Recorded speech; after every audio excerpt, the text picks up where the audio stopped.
It's a far cry from the real estate fever that has gripped the city. Lisbon has become prime property for wealthy foreign workers, able to work from home. And the influx of these so-called digital nomads is being seen as an opportunity to charge rents that are beyond the salary of the average Portuguese worker. Over the last decade, the housing markets in Lisbon and Porto have undergone a dramatic transformation that has left many locals feeling sidelined in their own cities. What was once an affordable and welcoming environment for families, students, and young professionals has now become a battleground for buyers, with property prices in some neighborhoods soaring by as much as 250%. This surge goes far beyond normal inflation and has created a full-blown affordability crisis, fundamentally changing the way people live, work, and dream of the future in Portugal's most iconic urban centers. A decade ago, both Lisbon and Porto were celebrated for their picturesque streets, vibrant communities, and relatively low cost of living. Today, those same streets are lined with high-end apartments, boutique hotels, and a constant influx of tourists and foreign investors. The average price for a home in Lisbon is now several times higher than it was just 10 years ago. And Porto, once a haven for artists and students, is quickly following suit. The crisis has not remained confined to city centers.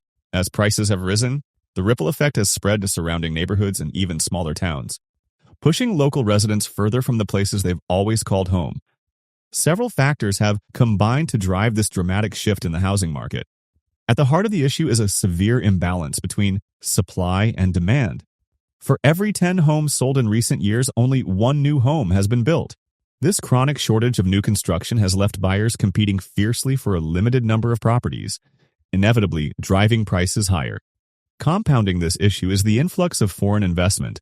Portugal's reputation as a safe, sunny, and relatively affordable country has attracted buyers from around the world. In Lisbon, foreign buyers often pay almost twice as much per square meter as locals, making it even harder for Portuguese families to compete. The boom in tourism has also played a major role. Platforms like Airbnb have made it easy for property owners to convert long-term rentals into short-term tourist accommodation. While this has been a boon for tourism revenue, and it has dramatically reduced the supply of rental properties available to locals, pushing rents higher and making it even more difficult for residents to find affordable housing. Government policies, though well-intentioned, have sometimes exacerbated the problem. Tax breaks and subsidies for first-time buyers have increased demand without a corresponding increase in supply, inadvertently driving prices up even further. On top of all this, rising inflation and higher interest rates have made mortgages more expensive, with monthly payments now higher than they were during the last major financial crisis. The impact on local residents has been profound. Wages in Portugal have not kept pace with the soaring cost of housing, leaving many young people and families unable to afford to buy or even rent in the cities where they grew up. The supply of rental properties has shrunk, and prices have soared, with even recent signs of stabilization doing little to bring rents back to affordable levels. Stricter lending criteria and higher monthly payments mean that even those who manage to save for a down payment often find themselves unable to secure a mortgage. As a result, many locals are being pushed out of city centers and forced to move to the suburbs or even leave metropolitan areas altogether. This exodus has changed the fabric of neighborhoods, with longtime residents replaced by tourists and short-term visitors. When compared to other countries, Portugal's housing crisis stands out. While many European nations have seen housing prices stabilize or even fall in recent years, Portugal is one of the few where prices continue to climb rapidly. Lisbon's property prices now rival those of cities like Barcelona and Berlin, but the average income in Portugal is much lower, making the affordability gap even wider. The influence of foreign buyers is especially pronounced in Portugal, with outside investment having a much bigger impact on local prices than in many other European markets. The affordability crisis began in the historic centers of Lisbon and Porto, but has since spread to surrounding areas. As prices in the city centers became unattainable, demand shifted to nearby neighborhoods and even rural towns, causing prices to rise there as well. Even during the pandemic, when there was a brief slowdown, the market quickly rebounded and the upward trend resumed. The average price for a home in Portugal has nearly doubled in the last decade. In Lisbon, the average price per square meter is now several times higher than in many rural areas.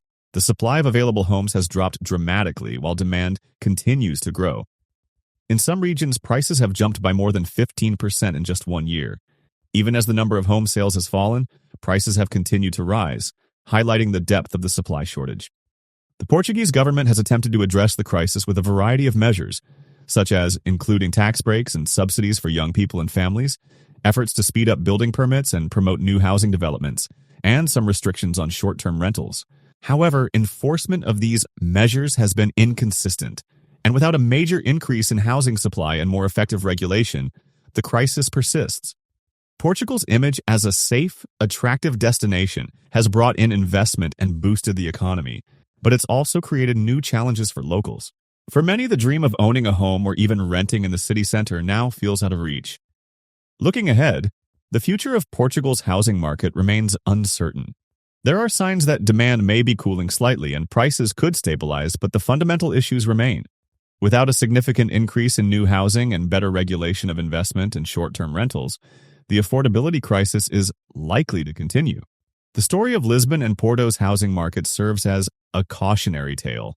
When demand far outstrips supply and outside investment isn't balanced by protections for locals, cities can become unaffordable for the very people who give them life and character. As Portugal grapples with these challenges, other cities across Europe and around the world are watching closely, hoping to avoid a similar fate. Thanks for watching, and stay tuned for more deep dives into the issues shaping our world.